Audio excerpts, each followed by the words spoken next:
Little Prince, Rising to the Stars. This Little Prince has been around for a while. It's a book I tried to read it. Probably too young. I didn't really get it. This is based off the film, which I didn't even know existed. But the artwork is kind of this stop-motion, claymation type art. Pretty beautiful. This is a kid's game. It says 6+. This is a little kid's racing game. But, hear me out. Adults can have fun with this. It's short. It says 20 minutes. I can't imagine. Maybe with 6 people. But I played quite a few games with 3 and 4. And I'm talking 10. Closer to 10 than 15 minutes. It's simple to learn. It's a little bit for a 6-year-old, I think. I'm going to play this soon with my 5-year-old. I might actually come back and re-review it with her and slap some comments on with her. But it's a racing game, but you're not the winner isn't the person who gets the furthest. It's who gets the most stars, so it's victory points, which is kind of interesting, even though you're racing. But if you get all the way to the end, it's a good bonus for getting to the end. I'm not going to say you're going to win based on getting to the end, but if you don't get to the end, it seems like you're going to be hard to win. Because you will need to get some of those bird cards. They're going to move you quicker and past a lot of things. But I guess it's possible. I haven't done the math on it. For a kid's game, I like it. I think it's a really good racing game. It gets away from the roll and move, which I really like. But this could also be a little filler for people. I played it with adults, and when we played it, we kept wanting to play it and play it again. One of the reasons why it was so quick, but it was kind of an easy-going experience to end the night with, and we had some fun with it. So the Little Prince is what I'm going to keep around. I'm going to keep it in my collection and not the children's. But it is a child's game, but it plays well with adults too. And the artwork and the package of it really comes together nicely. So the Little Prince is going to be a keeper. Here are the components for the Little Prince. Let's start out. You're going to have some plain meeples that are super cute and very neat to fly around in. You're going to have some telescopes, which will have, these will be face down, you'll draw one at random. You're going to have these totally useless aviator helmets. Stars, which are your victory points, and they're a little cardboard, and they're really nice. You're going to have some tiles with pictures, I guess, from the Little Prince movie. And these will be different ones, which I'll show you more. And these stars are worth a number of victory points on them. You're going to get the board itself, which is modular, so these 3 can be in different orders to give a little bit of variety. And you're going to have these tiles. So even though this is roughly, I guess, really a children's game, all the components are really nice. You're going to have these bird cards, which are really cool. Some interesting artwork on it, which probably makes sense if you saw the movie. Then you're going to have some kind of weird fox on these cards, and this is green at the top. You're going to have yellow, so everything has the same deck of cards when they start the game out. And that's the components for the Little Prince. Fairly simple, very nice. I mean, these meeples, these plain meeples are really cool. Everything is really nice that comes in this box, so no complaints. The artwork is really nice. I guess take a second just to see the box art here. Is really neat. It looks like maybe it was a stop motion or something. I don't know. I haven't seen the movie. Obviously, this is a book too, but it says based on the film. So, wonderful presentation, especially for what amounts to a children's game.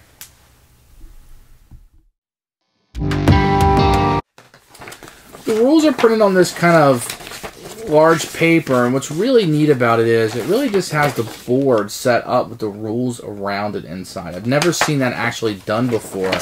But in this case, it works really well. I think if the rules were more complex, that this would be kind of a disjointed way to do it. But it worked here because the rules are simple enough. And then you have the contents and the setup on the front. And on the back, you have some important pointers, end of game, and way some cards work and stuff. But so the meat of the game is just going to be here. And it's kind of neat to have the board out on this page. Scaled down, of course. But it's really neat. And it works. So a simple children's game, but the rule book is really good. It incorporates a lot of the art, I'm assuming, from not only the game, but from the movie itself. So, great little rule book.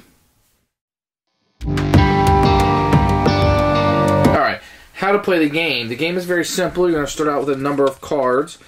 And all really is important is the number. The number is going to be how many spaces you're going to move.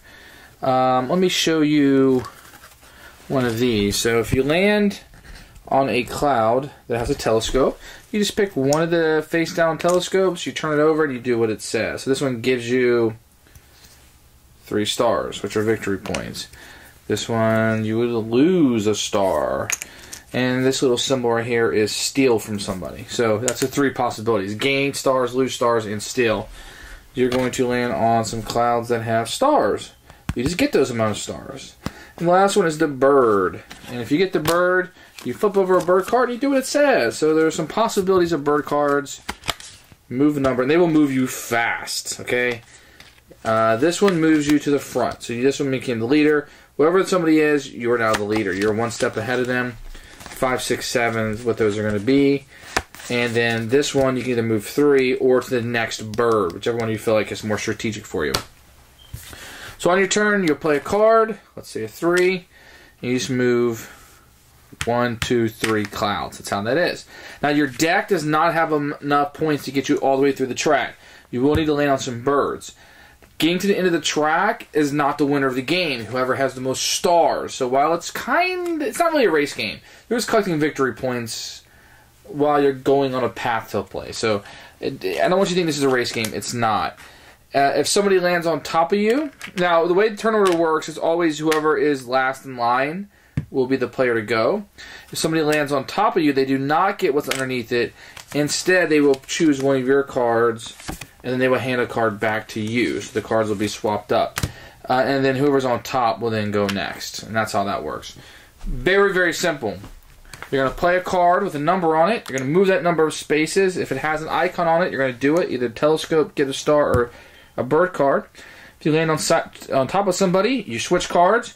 And if you get all the way to the end, you get first pick of one of these, which I believe the 6 is the most. So even if you get here first to the end of the path, you're going to get the 6th victory point, where the next person would only get, I believe, 5, and then 4, 3, 2, so and then 1. So I guess getting to the path has a bonus to it, but it's not how you win the game.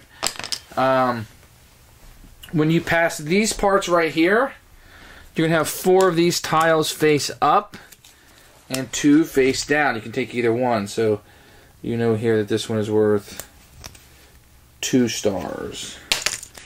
This one is worth 4 stars. So first person to pass. You do not land on this space. You pass through it. The first person to pass through it gets first pick. Now, the only one that's kind of weird is this one with the fox. It's only worth 1 star. And then you have the boy by himself is only worth 1 star. But if you get both, they are worth 1, 6, and 1, which is 8. So that makes it worth 3 apiece, or 4 apiece. So that's a good set if you can get those together. If you only get 1, then it's only worth 1. But if you can somehow collect, there's 3 places where you'll go and be able to get tiles. You could get those 8. The gameplay is really quick. We played it in about 10 minutes with 3 players, and we immediately played it again. So we really liked it, and it was short. It was much shorter. I don't know. That's going to have a lot of difference in decisions when you play, but it's a children's game, so it needs to be thought of like that. It could be used as a filler for adults, but it's not going to be a deep experience for you. But this is how you play The Little Prince. Who should buy this game? Definitely anybody with children. This is a must-buy. Get it before it goes out of print. This is going to be something that's an actual game that you can play with your children, an actual kind of race game with victory points. When you're tired of playing all the Target, Disney little games that come out, this is a good game to put on the table.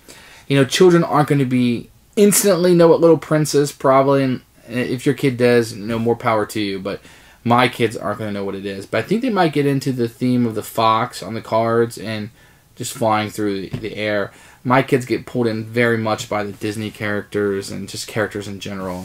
It can be very appealing, as it does to most kids, which is why they're all over the Target games. But this is going to be a little kids game that might get your kid going from those Roll and Move, Candyland, Disney games into something with a little more thought. Now, this game is not a thinker, but there are decisions to be made, and what cards and how you move. And I like to play those games with my kids and kind of discuss them with them as we're playing. So you're going to get some of that from this. This can also be a light filler for gamers. So if you're looking for, like, maybe if you're doing a race night and you want to theme it out and have a little light filler, or you want to play this, which plays 2s to 6, why people are showing up, you can even jump in the middle of the game if you wanted to. If you wanted to. I mean, this isn't a game you would take so serious. I guess somebody could have jumped on and changed things a little bit, but who cares? It's just a little light game. It'd be like throwing something to the middle of Lupin Louie or something. Like, who cares? It's fine. You'll survive. And they can just see how many points they get throughout the game. So you could do that. That's not in the rules. You could do that as a filler. It'd be kind of neat because it's light enough and doesn't matter. Otherwise, Little Prince is something I'm going to recommend. If you have children, it's an instant buy. If you want a little light filler, but it has to have a game or something into it, this might be it. Otherwise, I would try before I buy because it's a fairly light game and it may or may not fit your needs, but it's a fun little game. It could literally be a pub game. Maybe a little too many pieces for that, and the box might be a little too oversized, but it's that kind of game where it could be a pub game with the right size table. So, Little Prince, Rising of the Stars, Antoine Balza game, who has made tons of great games. So, it's going to be a keeper for me.